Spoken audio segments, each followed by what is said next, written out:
नमस्कार दोस्तों, मैं अंकुर उपाध्याय स्वागत करता हूं आप सभी का एक बार फिर से अपनी नई वीडियो में। शानदार मूड माहौल देखने को मिल रहा है भाई साहब, शेयर बाजार में मजा ही आ गया। और तेजी नहीं है, चौतरफा तेजी है। पहले तो आपसे मैं कहूँगा बैंक निफ्टी पे नज़र डालने के लिए, जो कि करीब 0.5% ऊपर है और आज 57,000 के ऊपर का फ्रेश लाइफ हाई लगा दिया है। मैंने आप सभी के साथ बैंक निफ्टी को भी डिस्कस किया था इस वीकेंड पे। मैं करता नहीं हूँ बैंक निफ्टी, लेकिन माहौल ही ऐसा बना हुआ है आरबीआई की पॉलिसी के बाद कि डिस्कस करना बड़ा ज़रूरी था। जहाँ मैंने आपसे 57,000 और 57,400 तक की बात करी थी। दो टारगेट्स मेरे नज़र में जो थे बन रहे थे। पहले दिन ही इस वीक के 57,000 डन हो चुका है। और अगर आप सोच रहे हैं कि ठीक है हो गया जो कुछ होना था, तो अभी भी आप गलत हैं, क्योंकि डेटा बहुत स्ट्रॉन्ग है। दूसरी तरफ बढ़ते हैं। निफ्टी 25,115 पे ट्रेड कर रहा है। मोर देन 100 पॉइंट्स की तेजी यहां भी दिख रही है। और आज का हाई 25 था, मैंने आई थिंक 24 बोल दिया, उसके लिए माफी चाहता हूं। 25,114 पे ट्रेड कर रहा है। आज का हाई 25,160 का है।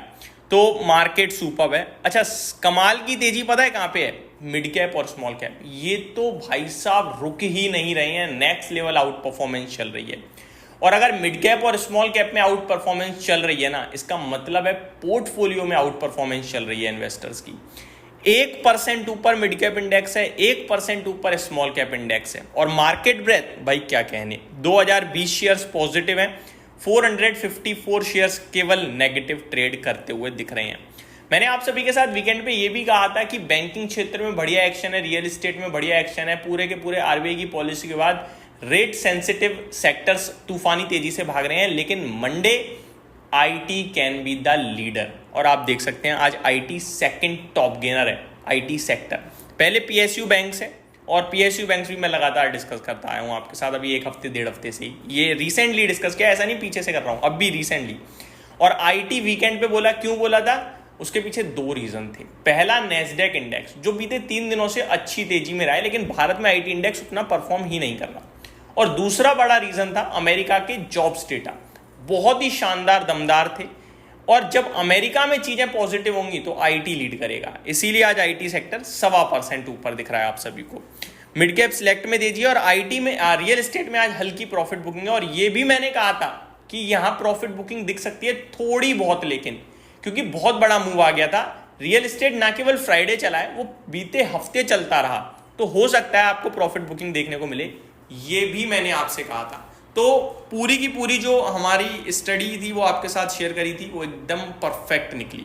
अगर कुछ अनुमान के हिसाब से नहीं हुआ तो वो ये था कि कच्चा तेल, मेरे को लग रहा था रशिया यूक्रेन के बीच जो ये वॉर हुई, एस्केलेट हुई है दोबारा से या फिर चल रही है, इसकी वजह से कच्चा तेल उबल सकता है, जो कि थोड़ा हमारे लिए नेगेटिव होगा। लेकिन वो भी नहीं उबला, वो भी फ्लैट पड़ा है, लाल निशान में, इनफैक्ट फ्लैट टू नेगेटिव। इससे अच्छा कुछ नहीं हो सकता। मतलब हम गलत भी पड़े तो वहां पे पड़े जहां पे हमारे लिए अच्छा है। तो कच्चे तेल में भी कुछ नहीं तेजी आई है। कच्चा तेल इनफैक्ट पॉजिटिव इसलिए हो रहा है कि अमेरिका में जॉब्स डेटा अच्छा आ गया, तो ये कच्चे तेल के लिए पॉजिटिव लग रहा है। कच्चे तेल को वो वॉर पे बिल्कुल ध्यान नहीं दे रहा। चलिए आगे बढ़ते हैं।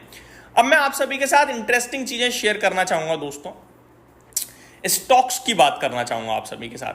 सबसे पहले तो मैंने स्टॉक्स में आप सभी के साथ लगातार बेसिस पे, अभी रिसेंटली की बात करूं तो कल और 2 दिन पहले ट्रेडिंग सेशंस में, यानी कि थर्सडे या वेंसडे को, जब आईईएक्स का शेयर टूट रहा था और 197 पे आया था, 2-2.5-3% नीचे था, उस दिन मैंने कहा था ये गिरावट लेने का मौका है। आपको याद होगा, अगर आपने वो 2 दिन 3 दिन पहले वाली वीडियो नहीं देखी तो मैंने वीकेंड यानी कल आपसे कहा कि 3 स्टॉक्स शेयर करे थे, उसमें आईईएक्स था, कि ये मौका दे रहा है 220 तक जाने का। 10% की बात कर रहा था भाई साहब, कल भी 202 के भाव से भी। उस दिन तो 197 पे बोला था, मात्र 192.5 के स्टॉप लॉस से। रीजन टेक्निकल्स प्लस जो कंपनी ने अपडेट दी थी। बहुत प्यारा चार्ट पैटर्न था, बहुत प्यारी तरीके से जा रहा था। आज फाड़ दिया स्टॉक ने, 6% ऊपर है, तो बैंग ऑन। आगे बात करूं आप सभी के साथ, तो आप हाउसिंग फाइनेंस स्टॉक्स को देख लीजिए, बढ़िया करते हुए दिख रहे हैं, शानदार करते हुए दिख रहे हैं, बढ़िया तेजी में है, कोई दिक्कत परेशानी नहीं है। चाहे वो हुडको हो, चाहे वो आपका जो डिस्कस किया था पीएनबी हाउसिंग हो, इतनी तो खैर पूरे बाजार में ही तेजी है, लेकिन आपके साथ जो चीज़ें डिस्कस करी वो एग्जैक्टली बैंग ऑन दिख रही हैं। अब बात करते हैं दोस्तों कुछ और इंटरेस्टिंग चीजों के बारे में टॉप गेनर्स की। कैप्री ग्लोबल आज का टॉप गेनर है, जेबीएम ऑटो आज का टॉप गेनर है, आईईएक्स, रत्न इंडिया एंटरप्राइजेस, हैप्पीएस्ट माइंड, ये कुछ स्टॉक्स हैं जो आज के सेशन में कमाल करते हुए दिख रहे हैं। इरेडा भी बढ़िया कर रहा है भाई साहब, Praj industries, GMDC, Canfin homes, ये स्टॉक्स हैं जो अच्छा करते हुए दिख रहे हैं। बात करें टॉप लूजर्स की तो Swiggy, Zentech, Data Patterns, KFintech, Cochin shipyard, ये वो स्टॉक्स हैं जो रिसेंटली इन्वेस्टर्स के बहुत पैसा बना के दिया है और प्रॉफिट बुकिंग है, इससे ज़्यादा कुछ भी नहीं है। और जो शिफ्ट हो रहा है मोमेंटम वो थोड़ा सा ये रेट सेंसिटिव स्टॉक्स में हो रहा है। इरेडा मैंने डिस्कस किया हुआ है, काफ़ी अच्छा लगता है और वो अच्छा कर भी रहा है, अभी और अच्छा करना चाहिए ऐसा लगता है। इसके बारे में भी मैं आप सभी के साथ डिटेल में बात करूंगा। निफ्टी की बात करें तो 34 शेयर्स पॉजिटिव ट्रेड कर रहे हैं। टॉप गेनर है Kotak bank, Bajaj finance, Jio financial services, Axis bank, Shriram finance, Tata motors. और 16 स्टॉक्स नेगेटिव हैं। टॉप लूजर एचडीएफसी लाइफ है, भारतीय एयरटेल है, आईसीआईसीआई बैंक है, नेस्ले, अपोलो हॉस्पिटल देखने को मिल रहे हैं। दोस्तों बाजार बहुत ही शानदार है, नेगेटिविटी दिमाग से निकाल दो। बाजार नो डाउट गिरते हैं बीच बीच में, और अगर एक दिन, 2 दिन, 5 दिन खराब खबर से गिरता है तो आप कहते हो बाजार ही बेकार है, तो गलत है। वो बेकार कुछ समय के लिए, कुछ मोमेंट के लिए होता है, पैनिक कुछ समय, कुछ मोमेंट के लिए होता है, लेकिन तेजी लाइफ लॉन्ग है। आप आज डिमांड करो कि मेरे को 21,700 मिल जाए जो अभी 2 महीने पीछे लगा है, मेरे को नहीं पता मिलेगा नहीं मिलेगा, लेकिन मेरे को इतना पता था कि 21,700 पे कि 26,300 जो हमारा हाई है वो जरूर ब्रेक होगा एक दिन। तो तेजी डेफिनेटली ऊपर में निकलेगी, लेकिन मंदी का नहीं पता। कोविड के बाद क्या कोविड वाले लेवल कभी आ पाए आज तक? कितनी भी गिरावट हो कभी नहीं आ पाए।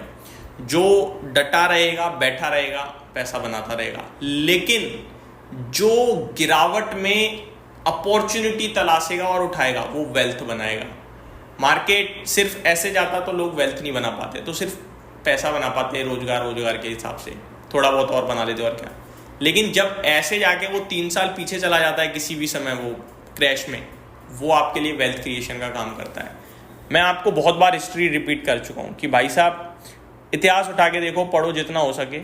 जब जब डिप आई है बड़ी वाली और उनमें किसी ने लिया है, उसने ही बड़ा पैसा बनाया, और जो वहाँ छोड़ के भागा वो वापस भी नहीं आ पाया बाजार में। बस यहीं समय खत्म करूंगा इस वीडियो को। अगली वीडियो में स्टॉक स्पेसिफिक बात करेंगे, बने रहिए चैनल के साथ। Thank you so much for watching this video. Have a great day guys.